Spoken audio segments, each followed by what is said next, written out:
Welcome to the Heen View, a podcast series which interviews a range of sport club representatives and leading professional sport club personnel during the COVID-19 shutdown period. We find out what these people are doing during the current health crisis with some of our most popular sports seasons postponed. I'm Mark Heen, and today I'm joined by my co-host, Mark Stone. Now, Stoney, I mentioned that in the lead up to this episode, we are going to speak to the who's who of the coaching world in the region because we've got some big coaches that are coming up. We've got premiership coaches, we've got players that have become new coaches, and these guys are also playing coaches as well. So it's quite a few big couple of weeks here on the Heen View. Pretty excited about our next guest because when I travelled around Tasmania a few years ago, it was town v town, and nothing like a bit of rivalry with this certain player and the team he plays with. So I'm looking forward to that. Yes, that's one of the great things about the league that's coming up, the Ballarat Football League, is that it is town v town. Not all leagues get that. But thank you so much for that. And our next guest today on the program comes at the time of the 1-year anniversary of his side playing in a 26-year, well, he was involved in a 26-year premiership drought in the Ballarat Football League at senior level. He is the senior playing co-coach of the Barwon Heads Football Club, and he led the club to its first VFL senior flag since 1993. A promising club junior at Barwon Heads, he played 105 games at South Barwon from 2010 to 2016 and played in 3 senior GFL premierships at South Barwon in 2010, 2012 and 2013. After a stint playing at GFL level or VFL level with Geelong, he also played in addition with South Barwon at GFL level. He then rejoined the Barwon Heads Football Club at the end of 2016 as the senior playing co-coach. Outside of his football, he's a keen golfer, loves to surf, and he also works as a Catholic primary school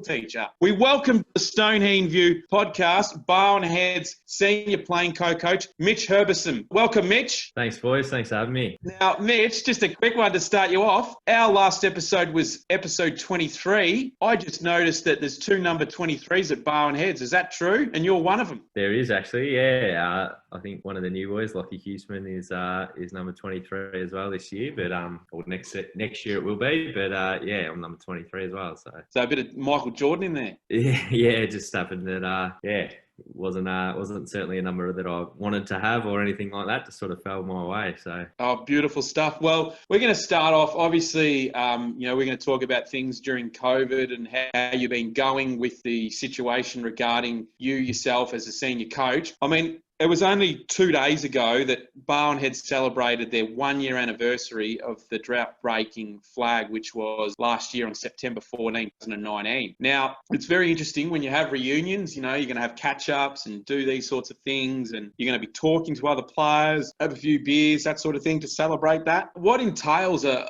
premiership reunion, particularly 1 year after at the moment, because you haven't been able to catch up because of the lockdown? I mean, do you have a premiership reunion on Zoom? It's certainly got some merit. I think we'll probably just hold off a couple of months, and hopefully with restrictions easing and that sort of thing, we might be able to have a catch up sort of later in the year or early next year when pre-season kicks off. Mitch, just looking at it, you've had the whole season off and win a premiership after so long. How have you kept yourself fit and motivated? And have you missed the game? Have you missed playing the game? Yeah, I've certainly missed playing. There's plenty of footy on TV at the moment, so getting a bit of a fix there. But certainly missing sort of training and playing each week. The social side of things as much as anything as well. Just hanging out with your mates a couple of times a week, and then on the weekends as well.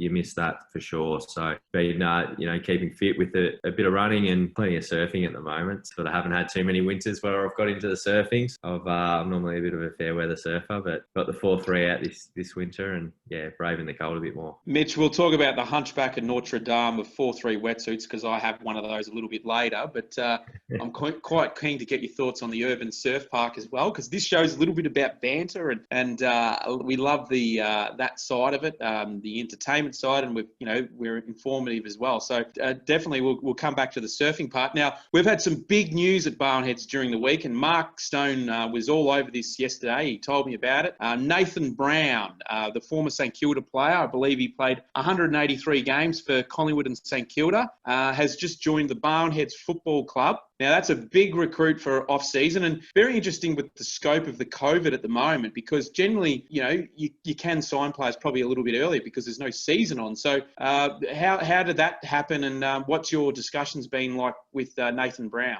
Yeah, so Nathan moved to town probably at the start of this football season, AFL football season. And then obviously the way things went with their season, they moved into the hubs and were sort of in and out of Victoria a little bit. And he obviously retired sort of midway through the season. So we had been in conversations with him, just bumping into him, in the street and that sort of thing, and a few connections with the club and around town. His wife's opening up Pilates studio in the wellness centre in the main street there. So yeah, there's obviously a strong connection to the town, and I think he's planning on staying here. Kids are in it at the Barwon Heads Primary School, and yeah, he's sort of buying into the community, and part of that's playing footy, which is great for us. Not a bad off-season pickup, Mitch. Just the next AFL player with a lot of experience, and add to what I can see and feel. And I've only moved to local area in the last couple of years in Lewis, and travelling down the Barwon Heads and Ocean Grove. You can feel and all about community, and I love community sport and community football, especially, as I said, a couple of years travelling around Tasmania and watching it. So there's a bit of community spirit. And I read with interest that when you won the flag, or when you played in the premiership last year, that the whole town, the whole community of Barwon Heads got behind the team, and the colours are flying everywhere. So it must be a very good community feel within the team and within the region of Barwon Heads. Yeah, absolutely. I think one of the biggest things for the community with COVID at the moment, a lot of the guys, can't get down to the footy club on their Saturday afternoon and stand on the hill and have a few beers and, have a bit of banter with their mates. If you talk to a lot of the guys in the street and the families, the wives and that sort of thing, they really miss the social side of community footy. And yeah, as much as the playing group, they're sort of really, itching for footy to get back so they can sort of continue that sort of side of their lives. Yeah. Now, Mitch, we did have a junior season, albeit for 3 weeks, and there would have been, Barwon Head sides competing, and I was doing some photography on the Ballerine with some of those junior games. I guess in some ways, was it a chance at that particular point? Because I know the supporters of clubs, particularly in the regions, were quite happy to see any level of football or netball back. What was the involvement, not just with yourself, but also people from Barwon Heads? And did you get a chance to see any of the junior sport participating when there was that opportune time around July and the start of August? Yeah, it was only a bit of a brief window, but the under-18 season was still a chance to get off the ground at that point. So, and obviously the Geelong Falcons were looking to play. So there's a bit of a group of us that were training Tuesday, Thursday, like we normally would in a normal football season, sort of helping those guys prepare for their season that was, potentially going to go ahead at that point. And then obviously the 3-week sort of window where, the rest of the junior competitions were playing. It was a good opportunity to sort of see some footy. I went down and watched a couple of junior games, and I saw a couple of the kids from school teach grade 5, 6. So they were all, pretty keen in their footy and netball and that sort of thing. So got a bit of a fix for footy and netball, and my sporting fix by heading in there and watching them play a little bit as well. Mitch, I know that Mark mentioned in the intro about the Geelong VFL thing and the South Barwon thing, and how difficult was it to make a decision to come back and play in the Ballerine? I know the Ballerine's a good standards, you're improving all the time, and Don Gleeson's at Torquay, and obviously I've been a connection with Werribee. But how hard was it to come back, or was that something you always had in your own mind that you wanted to come back and play with your junior club at Barwon Heads? Yeah, it was a really tough decision, actually. I love my time at South Barwon, and I did, always think that, one day I would come back and play, or, potentially coach if that was where I wanted to go with footy at Barwon Heads. At the time that I left South Barwon, a couple of my good mates, Clinton Wales and James Mars, were actually coaching at the time, so that made it even harder. But the opportunity to coach with Bobby Wallace, who was one of my really good friends, grew up playing on my footy, went to school with him. Basically known him since we were, 6 or 7 years old. So that opportunity was there to come back and coach with him and play with a few of my mates that I grew up playing footy with. Mitch, on episode 3, we chatted to Daniel Joel, and he's a school teacher, and he also, he was the coach Drysdale, and he obviously had some concussion issues and all that sort of stuff. But one of the reasons I wanted to talk about him particularly with you, is that he found himself in a situation where initially when he was starting his football, he wasn't necessarily a natural talker in front of the group. And I know, you're the co-coach of the club, but in some ways, what was it like? When was the time in your career when you felt that, hey, I'm a leader, but I'm also a leader that wants to be a coach? And how do you describe yourself as an introvert or an extrovert in that sense? Yeah, no, I'm definitely an introvert. It's probably a learnt skill for me to talk in front of people, and obviously you get a bit of practice at it as a school teacher. But yeah, similar to Jolly, actually, we've probably got similar personalities in that we don't talk too much. We probably keep our words pretty short. But you let the football do the talking. Yeah, well, I'll try to. But 2012, 13 at South Barwon. A few of the leaders that had been around for forever, played in 5-6 premierships, sort of finished up, and it was probably on a few of the younger guys step up and become members of the leadership group and captains and that sort of thing of the club. So from that point, it was probably not something that I went out of my way to do or anything like that, but just sort of fell that way. I suppose on the back of that, Mitch, about when you had some time at Geelong VFL and South Barwon, about who you were before you left and who you are now when you've come back. What's the greatest thing that you've learned as far as you can pass on to younger people playing the game today that you didn't know before, that you actually learned or experienced from your experiences at those high levels there? Yeah, I think playing at Barwon Heads, or growing up playing at Barwon Heads, I went into South Barwon in 2010, and the gap between the two competitions was probably a lot bigger than what it is now. So I think initially the training and that sort of thing, the way that South Barwon trained at the time, there's an old saying, train like your player. They went really hard at training, and finals time they went even harder. So that was probably something that I learnt and was probably a little bit taken back by originally when I went into the GFL. And then obviously the VFL, they try and replicate an AFL program, in a condensed amount of time. So, that's sort of another step in terms of training and the amount of work that you need to put in each week to sort of get yourself right to perform on a weekend. Mitch, you won 3 premierships at South Barwon, but obviously take us back to the day, last year. Obviously, you're on the diocese and you're holding the premiership cup up with all your teammates and your coaches, and you're celebrating a big drought. And if you go back a year or two before, you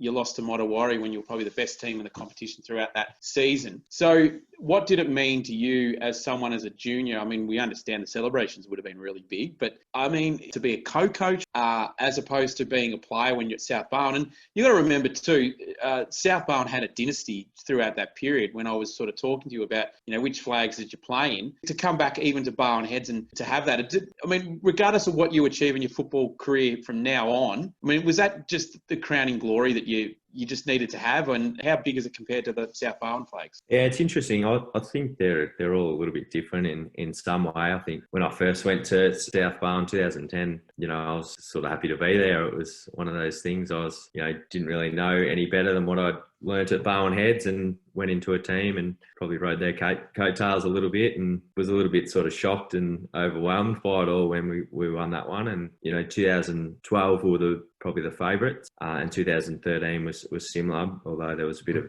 adversity through the season. And then coming back to Barwon Heads, it was probably more relief than anything when we won it last year, given what had happened the year before. As you said, we were probably the favourites going into the grand final day, and unfortunately we didn't get the job done when it counted. So I think relief was probably the overriding emotion. But then obviously as the days go on, you enjoy it a little bit more, and the celebrations are fantastic when you win a grand final. It's it's an amazing feeling. Mitch, coming back to Barwon Heads as the co-coach and obviously playing at a higher level, and you feel the pressures of expectations on you. How do you deal with that? Yeah, there's pressure to perform, but one of the big things that we've sort of tried to make sure since I came back, and I know prior to me, Guz and Adam Wiseman sort of implemented a similar sort of approach where, we want to be a team that spreads the load, and, no one's really relied on. And, if someone has a bad day, then someone else or the rest of the team will pick up the slack. And I think having Troy and, the support from the bench has been fantastic as well. There's probably less to worry about in terms of making strategic moves in terms of positions and that sort of thing. I can just worry about playing. I think you've just mentioned it because you have got a really good off-field. Troy Mitchell's a really experienced type guy, and I've had some dealings with him in the past, and Cuzza. So you've got a really good team of people on the bench behind the scenes that support, obviously, the recruitment of players. I've met your president recently, and seems a really good guy and just a business on it. So seems a really professional type of organisation at Barwon Heads. Yeah, absolutely. Obviously, you mentioned Troy, and then James Garvey he's moved to town recently as well, and he's a 7-time premiership player at South Barwon and premiership coach, and he's supporting us as an assistant coach, and Andrew Philp, who's also a school teacher, Sam Schaller, who's had a lot of experience with coaching as well, all helping out, and then. There's plenty of other guys that are putting their hand up, and there's certainly no shortage of support at Barwon Heads at the moment. Everyone's willing to put their hand up and do what they can to sort of help the club and help the team. In preparation for this interview, I was in touch with Sam Schaller, and he wanted to know who you thought was the best assistant coach at Barwon Heads. And also another one, there's actually a Twitter page out there called Smoking the Herb under Mitch Herbison. Is that you? No, I don't think that's me. I don't have Twitter, so. And Sam Schaller, he's someone that I reckon we'd probably get on this program, not necessarily for his footy ability, although he was a handy player when he has been playing and has played across a few levels at Barwon Heads, but he's a really good cricketer, and he's gone to Mergy Bullock, so he likes the moves, and he's also been an under-18s, under-19s coach at Barwon Heads, so he's the bit of the brains trust on. I'm sure he'll add that little bit in there. He's premiership coach in the under-18s, so he likes to claim that one. He had a pretty good team. He does. Mitch, I suppose that my next question is a bit of a left field one.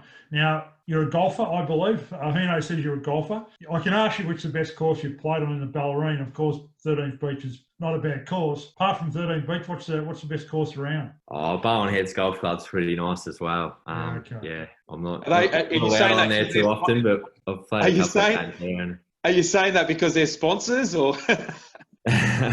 No, 13th Beach look after us, and they've got a great course out there, or a couple of courses out there. Pretty lucky down this way. Barwon Heads is a great track as well, and then obviously you got the Sands, and Kerr Lewis isn't too bad, and it looks like Point Lonsdale is going to be good when that's all done too. So yeah, well, Mitch, I've been lucky enough to play in the Pro-Am at the Vic Open before at 13th, so on the course. So it's always a highlight to be there. But I know that you quite enjoy heading up to Noosa as well to check out the beach, and being a school teacher, and having that mid-year winter break. So that's something that you weren't used to this year, because generally we know that at VFL level that there's a mid-year bye normally at the start of July. Now, obviously with no season on, but you couldn't travel interstate, so you couldn't go anywhere to play golf or go surfing. So I suppose, what did you do? And are there any other skills that you've been learning over the period? Like what's your cooking like, or have you been working on the car? What other sort of non-sporting hobbies or other pursuits have you been doing during COVID? I've had a few renovations sort of happening over the course of this year. So there was actually a fair bit of action here today. So I've knocked out a few. Oh, I didn't knock them out. The boys that came around knocked out a few walls and have sort of made a big mess, really. So it looks like it's going to be a bit of an awkward place to live for the next couple of weeks, but hopefully it's worth it in the long run. So now we know why you want to go back to school, because you won't have any disruptions. That's right. Well, I'm actually hotspotting the phone because the modem's been disconnected and the phone line's been disconnected. So if I drop out, that's why. But no, I'm looking forward to getting back to school, and I've spent probably a bit too much time at home, like everyone. Mitch, probably the last one from me. How many more years of footy do you think you've got left in you? You're just going to continue playing till you can't play anymore, and want to be one of those players that plays till they're 40, 45, 50, all that sort of thing? No, I hopefully got a few more years left in me. I'm still loving footy, and I love training, and I'm loving coaching as well. So I'll play for as long as I can. Hopefully I know when it's time to hang them up, and don't go too many years too many, really. Hopefully it's not someone tapping me on the shoulder and saying, give it a spell. So now, Mark Stone, Mitch Herbison actually gave me a little bit of inspiration to go to Urban Surf, because he put up on his Instagram page that he was there, I think, last holidays. What actually happened was I booked to go there, And then the day before the COVID reoccurrence came back, obviously. And then I found out the day before that it was going to close. So I missed out. But Mitch, talk to me about your experiences at Urban Surf. I mean, you love to catch a wave. You couldn't go up north in the winter, but you went to the Urban Surf complex in Tullamarine next to the Essendon Football Club headquarters. What was it like? Yeah, it's unbelievable sort of set up there. They, basically it's two pools that sort of run at the same time, and there's a right-hand wave and a left-hand wave, and they can change the settings and make it sort of, quite placid and good for beginners, or they can make it quite heavy and pretty quick for more advanced surfers. So what did you put yourself as, intermediate or advanced? Probably intermediate, I'd say. I had to go at the advanced setting because of the people that I went with, but copped a bit of a beating there. So no, it was all in good fun. What's your favourite surf spot around the Bellarine, Mitch? You got one? 13th Beach is always probably a favourite. Yeah, I'd spend a bit of time. Yeah, it's just down the road there, so it's nice and easy to access. So 13th Beach is probably my favourite. Yeah. One or two before I go. Who's your funniest teammate at the club? What's your most embarrassing moment on the footy field? And tell me the story behind you and your white Nike boots. I mean, not everyone wears white Nike boots. I'll start with the boots. Well, the reason I wear white ones, I'm not very quick, and I've tried black ones before, and it just makes me look even slower. So, so I had to go back to the white ones pretty quickly. Most embarrassing moment. I hit the post from pretty well in the goal square, I reckon. Once that was pretty embarrassing. He's pretty silky skilled, Mitch. And who's your funniest teammate at the club? Funniest teammate at the club, probably Ned Olsbrook is the funniest teammate at the club. Very dry sense of humour. Nice. And I like the fact that you encapsulate the lifestyle, and you work hard, but you enjoy your downtime as well, which is always important. So you've had a bit more time of the downtime this year. Body looking refreshed, and what's part of when's pre-season going to start again? Yeah, well, hopefully we can get something going, mid-November if restrictions sort of allow us. But it's sort of one of those things we have to wait and see a little bit. I think everyone's sort of keen to get into some form of training and some form of sort of social side of things. So if we can get out in the track and have a bit of a run around and kick the footy around, that'd be great for everyone, I think. So fingers crossed it can happen soon. Well, Mitch, we got you on the Stonehenge View podcast before the Barwon Heads Football Club had their On the Tree on the Wing podcast, and that's been going for over a year. So you've been on our podcast first. I don't know why they haven't got you on your podcast, but anyway, they've been doing that. They had a premiership one, I remember last year as well. But just wanted to thank you for being on the Stonehenge View podcast. It's great to get your thoughts around what's happening with COVID and how, a bit about your career and understanding what's going forward, not just with this pandemic, but how you are looking forward to the next phase of your career. And I think it's good to get your thoughts on all things leadership as well. So thanks for joining us on the program. Thanks very much for having me, boys. It's been great. Good stuff, Mark Stone. Mitch Herbison, who's the Barwon Heads senior co-coach. He's a premiership coach. It was only a year ago that they celebrated, their first premiership in 26 years. So, I mean, what local sport's all about. How big is that sort of drought-breaking flag for a local club? Yeah, it's brilliant. And I think a local boy, and goes back to coaches, his club, his community, and the whole town gets behind that. It's, suburban superstars, I call them. They really are people who have a stamp on the community, and Mitch is one of those people. Well, we wanted to thank you for being on the Stonehenge View. We are coming, obviously, via our Instagram and Facebook channels, and just wanted to thank you for being on the program. Obviously, it is episode 24, and we are doing a lot of good things. And we've got actually, incidentally, a sponsor next week, which is McCartney Real Estate, which is coming to Torquay, and we'll have a guest on from the Torquay Football Netball Club. Who knows? It could be Mitch Herbison's direct opponent for next week. And you can get in contact. You can check us out on Facebook and Instagram. Our podcast is also available on Apple Podcasts under the Stonehenge View, Spotify as well. We've got Podbean, which is our launching platform. Stoney, you're doing a great job with the YouTube channel and the new @Stonehenge View Twitter account. So we're putting all our podcasts up on there. So check it out, Mark Stone. You're looking forward to putting this next clip up on YouTube, and we'll put it out there on the Twitter page as well. Yeah, well, this week won't be long. In the next couple of days, we'll get it up there and people can have a look at it. And it's great to have the sponsors also coming up with not only McCartney Real Estate, but also East Fruit Market and Leopold Sportsman's Club. So all those clubs that are involved, Torquay Football Netball Club and Thompson Football Netball Club, and also the Leopold Football Netball Club, we're going to be doing a podcast with their guests as well. So until next time, for the Stoneheen View, we're bringing up the quarter of a century, episode 25. We look forward to your continued company then, and we'll see you soon on the Stoneheen View. Bye for now.